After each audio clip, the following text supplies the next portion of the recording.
Yo, what up guys, your boy Raptors here, bringing you a top tier build video for a general caster deck in the mid lane. This is a deck that I've been using so much on Bellica, but this works very well on Gideon, Gadget, Howitzer, and Countess as well. If you're looking for the damage, if you're looking to make plays happen, if you're looking for the perfect deck for your caster, then you come to the right place, son. This is top tier builds where we go from the early game to the mid game to the late game, and we break it down and I show you why I picked the certain cards I do. Anyways, let's get right into it. Let's not waste any more time. Let's go right into the early game. The first card we pick up right off the bat is Advanced Evolution. You put 1 point into Intellect. You pick this card up. It's going to give you Sustain, give you Health, and Mana. Why do we pick Advanced Evolution as our first card? It allows you to sustain and allows you to bully your enemy mid laner. Before you level up, if you still have full mana and full health, use some abilities before you level up because you're going to get all your mana and health back by the time you use those abilities. So before you level up, try to bully the enemy mid laner. Try to land some combos. Just try to get them low, okay? Because this gives you the sustain and allows you to do that without going OOM in the mid lane. Such a great card. I can't stress it enough. I always start with Advanced Evolution every time. Second card, we put 1 point into Agility and we get CULL of the Week. Allows you to last hit a lot better. When minion is 20% max, when less than 20% max health, they're going to get one shot by your basic attack. Casters don't have a lot of basic attack damage. So it's always good to click CULL of the Week. Secure the farm, secure your levels. And farming is so crucial if you're going to be in the mid lane, and this helps a ton. Third card we're going to pick up is Font of the Experience. Save 1,000 gold. Pick this card up if you really need it. Honestly, sometimes I don't even pick this card up. But if you want, you could pick it up. It's going to give you a level advantage. And I do recommend it. Sometimes I opt out for more damage. But Font of the Experience does give you a level advantage if you want to pick it up. This is my third card. Going to give you 4 experience every 10 seconds. I cannot stress this enough. Don't start with Font of the Experience, man.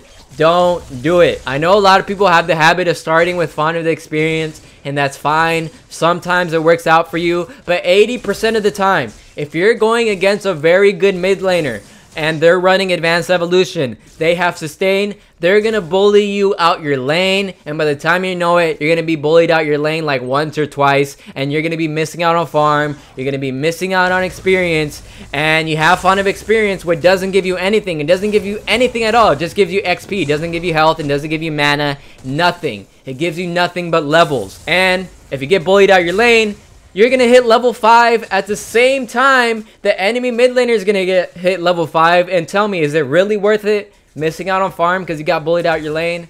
Probably not. So start with Font of Experience as your third card. If you're really ballsy, super MLG pro player, and you want to start with Font as your first card, then get Advanced Evolution. Before you pick up any more cards, moving on to the mid game, you're going to dump 1 point into Vitality so you can get 1 Vitality gem, which is Quick Exit. Quick Exit gives you a movement speed boost every time you leave game. This allows you to rotate to your lane a lot faster, and it's so good throughout the whole game. If you want, you can pick up Healing Towers if you want extra sustain, but Healing Towers, I found it not to be as good in the mid lane.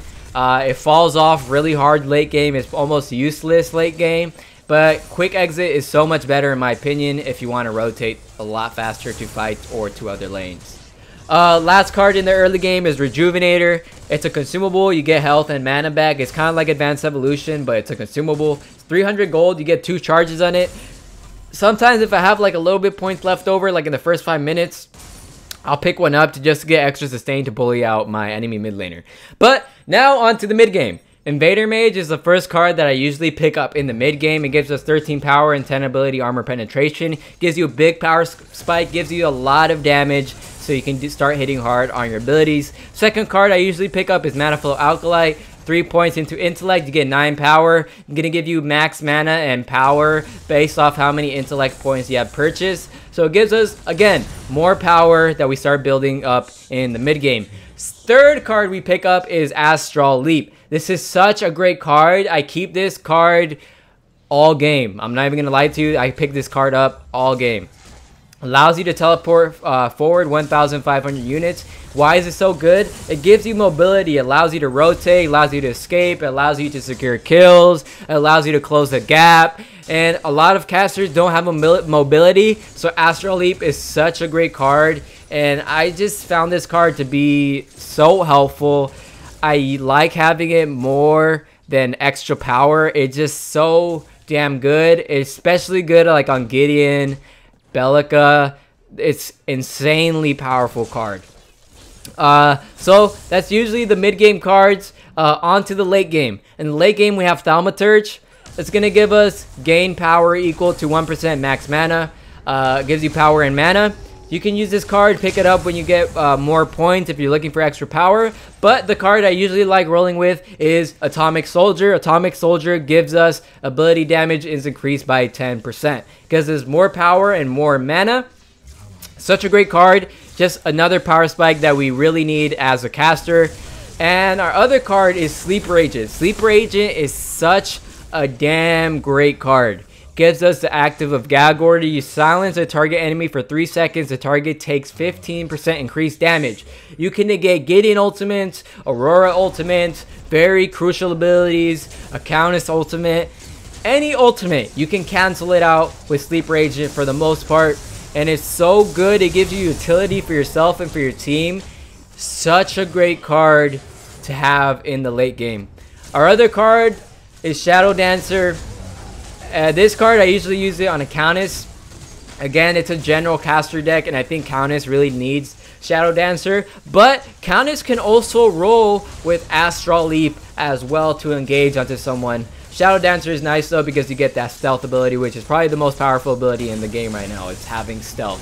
So that's the build right there. Our final cards is Sleeper Agent, Atomic Soldier, and Astral Leap. That is my recommendation.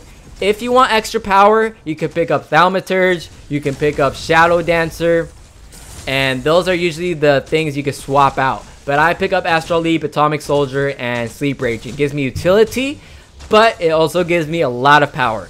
And last but not least, we have Power Tap. It's 4,000 gold. It's a consumable. You permanently increase your power by 15. Once you have filled out your intellect tree, save up your gold and invest into power taps. You can keep using power taps infinitely as long as the game goes on. In the late game, you get a lot of gold really quickly, and you can invest into 3 or 4 power taps if the game goes on long enough. It's just gonna keep increasing your power, which is very, very nice. So always invest into power taps and then slot your other cards back into your deck. But anyways, let's go into the gem slots. So our first gem is Quick Exit. As I mentioned in the early game, put 1 point into Vitality to get Quick Exit. You gain 350 movement speed for 8 seconds when leaving base, and that is so important throughout the whole game. Rotating faster wins fights. If you're there first, you can win fights most of the time, and it's such a great gem throughout the whole game, and you only pay 1 Vitality for it.